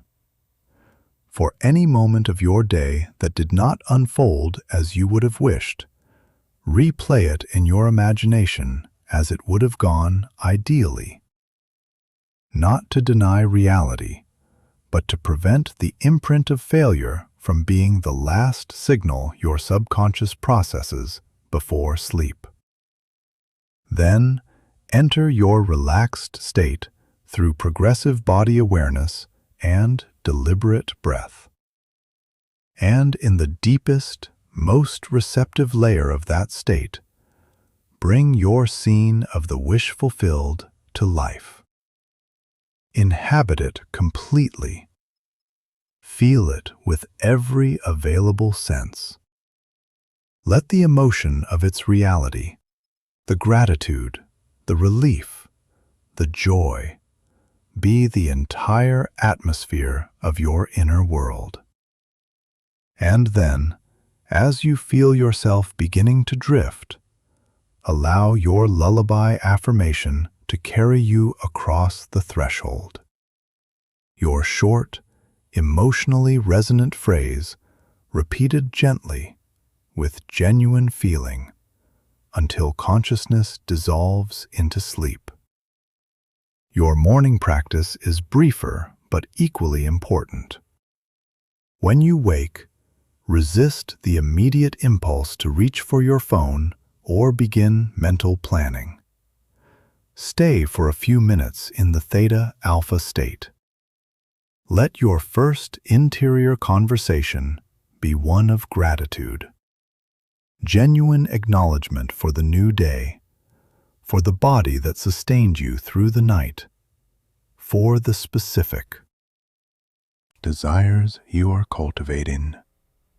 Then, bring your scene of the wish fulfilled to mind for just a moment, not as effort, but as orientation, a brief, warm, internal acknowledgement of where you are headed. And then carry that frequency, that quiet, settled certainty, into the hours ahead. The challenge of maintaining what you build at night during the brightness of day is real. It requires the habit of gentle, consistent vigilance, the practice of noticing when your inner climate has drifted toward fear or lack, and gently, without drama, returning it to faith and gratitude. Think of your dominant emotional state across the day as a radio frequency. Your nightly and morning practice tunes the dial with power and precision. Your job during the waking hours is simply to keep the dial from drifting, to maintain, with as much consistency as you can, the frequency of the reality you are building. Now we arrive at the final movement of this journey, not its conclusion, because what begins here does not conclude, but its culmination. You have met the two minds that collaborate to create your life. You have learned the law of belief that governs how that creation unfolds. You have mastered the language, feeling, that the subconscious understands and obeys. You have received the complete practical toolkit: visualization, affirmation, the art of effective petition, the healing technique, the abundance method, the relational approach, and the gateway of sleep. What remains is the most important thing of all: integration, the transformation of knowledge into being. Because the goal of everything you have encountered in this audiobook is not to give you a set of techniques to deploy occasionally. It is to catalyze a fundamental shift in the orientation of your consciousness. A shift so complete and so thoroughly embodied that your habitual, automatic way of moving through life becomes aligned with the law of your own mind. You stop doing these things and you become them. The practices become your nature. The awareness becomes your default. And from that place, from the inside of that shift, the results that the world calls miraculous become simply the ordinary yield of an ordinary day. Think of what you now carry within you: a partner, your subconscious mind, of extraordinary capability, infinitely wise, extraordinarily powerful, possessed of access to resources and pathways and possibilities that your conscious mind could never enumerate or even imagine. Working continuously, tirelessly, with absolute loyalty to whatever blueprint you provide. Wouldn't it be an extraordinary waste, a genuine tragedy, to continue providing that partner with blueprints of fear, of limitation, of resigned acceptance of whatever circumstances seem to be delivering? The three pillars of a life lived in genuine mastery are these: the daily practice of mental hygiene, the morning ritual, the daytime vigilance, the nightly sacred imprinting. These are not burdens. They are the disciplines that, practiced consistently, build a mind so aligned with the good that its creative work on your behalf becomes essentially effortless. The cultivation of receptivity to inner guidance, learning to recognize and act upon the hunches, the flashes of inspiration, the moments of synchronicity through which your subconscious communicates its answers to the questions you have been asking it. And the choice, made fresh in each new moment, to live from wonder rather than from worry, to inhabit a continuous, quiet astonishment at the intelligence that animates you and everything around you, to meet each day as the creative opportunity it actually is. As you carry forward everything explored in this work, something will begin to change in the texture of your experience. Not all at once. Rarely does genuine transformation arrive in a single dramatic moment. But incrementally, unmistakably, consistently, you will begin to notice that your relationship with your own mind is different. That the habitual loops of self-criticism and anxious anticipation have less grip. That the feeling of being at the mercy of external events is being replaced by something quieter and more solid.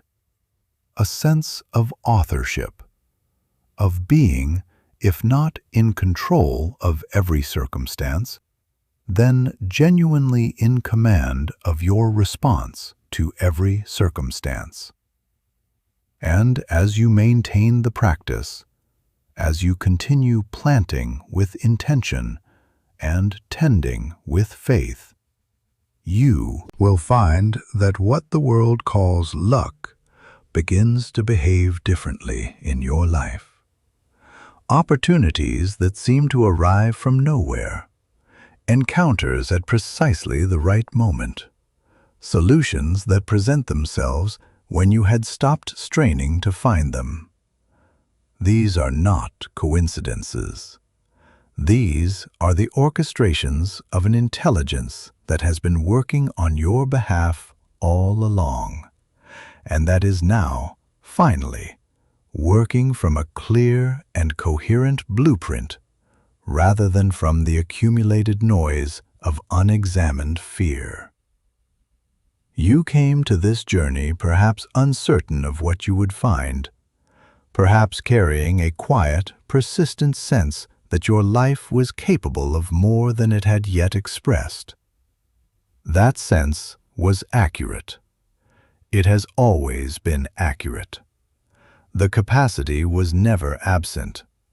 The gap was simply the absence of this knowledge, the knowledge of how to communicate with the extraordinary power that has been patiently waiting for your direction.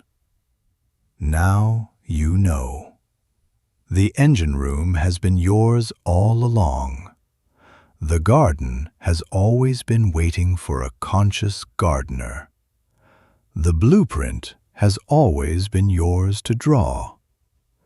Go now and draw it with everything you have, with clarity, with feeling, with the kind of faith that does not require evidence, because it understands that the inner world creates the outer world, and that the most important work of your life is the work you do in the workshop of your own mind.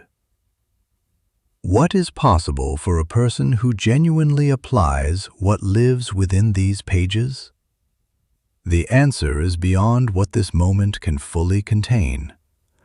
But those who commit to this practice, who make these principles the living fabric of their daily existence rather than an interesting idea encountered and set aside, tend to discover that the ceiling on what they believed was possible keeps rising.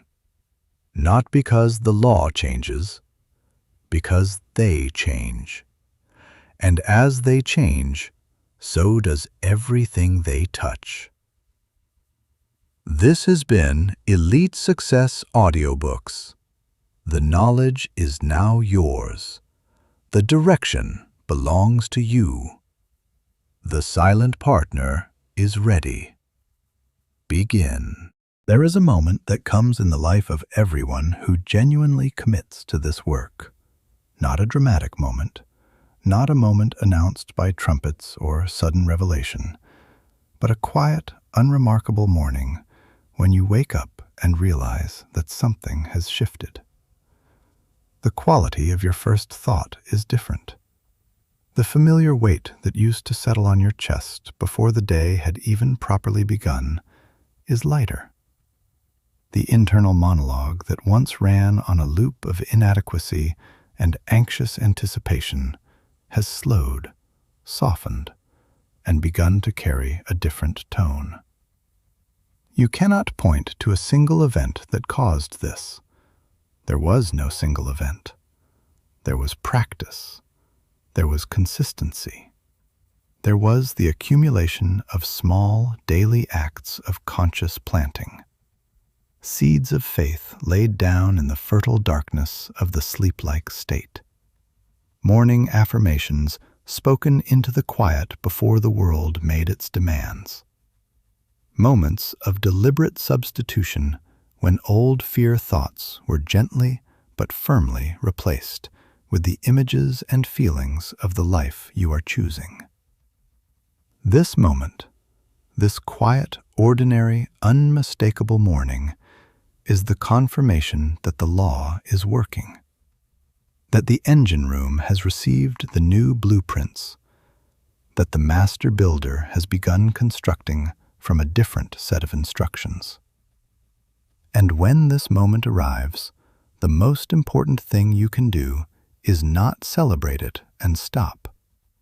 The most important thing you can do is recognize it as a beginning, deepen the practice, and go further. Because what you have experienced so far is not the ceiling. It is the floor of what becomes possible when the law of belief is consciously, consistently, and skillfully applied to every dimension of your existence. Let us talk about what deepening this practice actually looks like in daily life.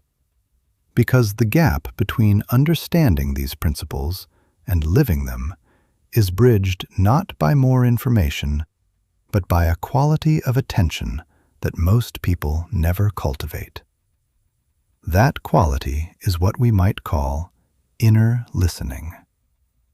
Throughout this entire journey, the emphasis has been appropriately placed on what you transmit to your subconscious mind, on the quality of the seeds you plant, the clarity of your blueprints, the emotional conviction with which you deliver your commands to the engine room. But mastery of this work involves an equally important second skill: learning to receive. Your subconscious mind is not a one-way channel.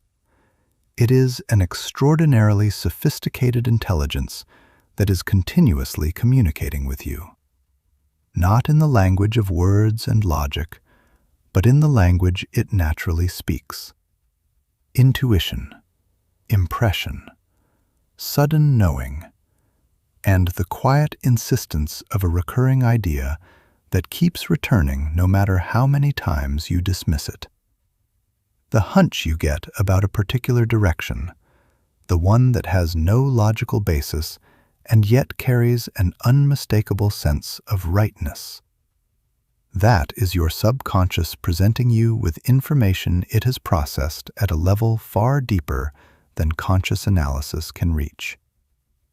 The sudden, complete idea that arrives in the shower or on a walk, fully formed, requiring no deliberate thought. That is the answer from your inner genius to a question you placed in its care. The sequence of apparently coincidental events that keeps opening doors in a particular direction. That is your subconscious orchestrating the outer world in response to the blueprint you provided.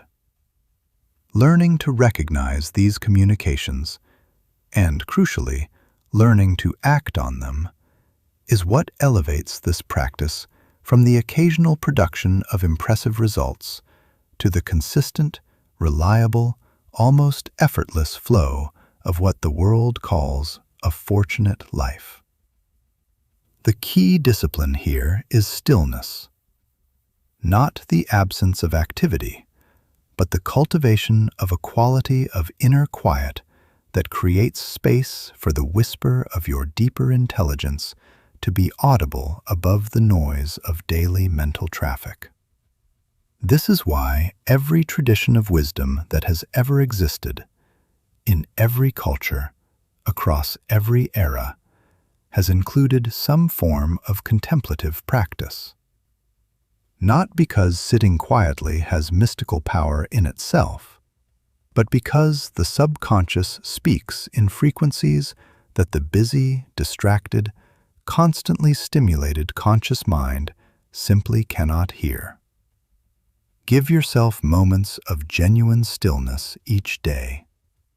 Not structured imprinting practice, those have their place and their own distinct power, but moments of simple, open, receptive quiet.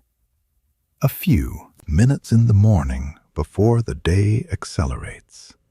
A brief pause at midday. A moment before sleep that precedes the deliberate practice. In these moments, ask, not with urgency or anxiety, but with the relaxed curiosity of someone who trusts that the answer is already available and will arrive at the right moment. Silent partner, what do I need to understand today? What is the next step? What am I not seeing that would serve me to see? And then, do not answer your own question. Do not fill the silence with the conscious mind's best guesses. Simply remain open and notice what arrives in the hours that follow. Something else deserves attention at this stage of the journey, and it is perhaps the most nuanced and most important thing to understand about the long-term application of this work. It is the relationship between inner cultivation and outer action. There is a misunderstanding that sometimes arises when people first encounter these principles. A temptation to believe that the inner work replaces the outer work. That if you visualize vividly enough and feel deeply enough and repeat your lullaby with sufficient conviction, the desired outcomes will simply materialize without any corresponding action in the physical world. This is a misreading of the law, and it leads to disappointment. The subconscious mind does not bypass physical reality. It works through it.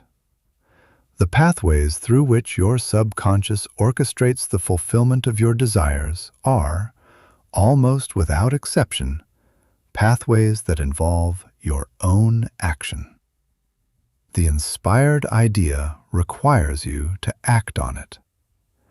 The open door requires you to walk through it. The encounter with exactly the right person requires you to show up in the place where that encounter can occur and to engage with genuine presence and intention. What changes when your subconscious is aligned with your desire is not that action becomes unnecessary. It is that action becomes inspired rather than frantic, effortful rather than exhausting, directional rather than desperate. The actions that arise from a consciousness of abundance and faith are qualitatively different from the actions that arise from fear and lack, and they produce qualitatively different results, even when those actions appear identical from the outside. The person who makes the phone call from a place of genuine confidence and settled expectation has a categorically different conversation from the person who makes the same call from a place of anxious need. The proposal submitted from an interior orientation of creative contribution and genuine value lands differently than the proposal submitted from an interior orientation of desperation and scarcity. The inner state travels with you into every outer action, and it shapes what those actions yield. So, continue to plant your seeds in the deep inner soil with every discipline and artistry at your command. And simultaneously, move in the outer world. Take the steps that present themselves. Respond to the intuitions that arise. Act on the doors that open. With the confident, unhurried, grateful energy of someone who already knows, at a level beneath conscious reasoning, that they are headed exactly where they intend to go. Drop the number 777 in the comments right now if this is resonating with something that feels genuinely true in your experience. In numerological and quantum traditions, 777 is associated with deep alignment between your inner truth and the unfolding of your outer reality. The signal that you are not just receiving information, but that something in you is actually recognizing it. Let that number be your acknowledgement. I have heard this. I am taking it seriously. I am choosing to apply it. We arrive now at the question that has perhaps been forming quietly at the edges of your awareness throughout this entire journey. Not a question about technique or method or practice. You have those now in full. But a deeper question. The question of identity. Of who you are choosing to become. Because everything explored in this work ultimately rests on a single foundation. A foundational choice about the story you are telling yourself about yourself. There is a version of you that is a passenger. That person moves through life responsive to whatever circumstances deliver, essentially at the mercy of the accumulated weight of past programming and present conditions. They are not a bad person, not an unintelligent person, not an undeserving person. They are simply operating without the knowledge you now possess. There is another version of you, the version that this entire journey has been an invitation toward, that understands itself as a creator. Not in the grandiose, untethered sense, but in the precise and practical sense. A person who understands that the quality of their inner life is the cause of which their outer circumstances are the effect. A person who takes genuine, grounded responsibility for the climate of their own consciousness, not as a burden, but as the most empowering recognition available to a human being. Every moment of every day, you are making this choice. Not once in some dramatic declaration, continuously in the small and largely invisible decisions about where you direct your attention, what you choose to believe, which thoughts you permit to linger, and which you gently but firmly escort back out the gate. The person who emerges from the consistent, daily, faithful practice of everything contained in this work is not a different person in their fundamental nature. They are the same person, fully expressed. The same intelligence, the same heart, the same essential self. But liberated from the programming that was preventing the full, abundant, creative, purposeful expression of everything they actually are. That is what this work produces. Not a new self, but a freed one.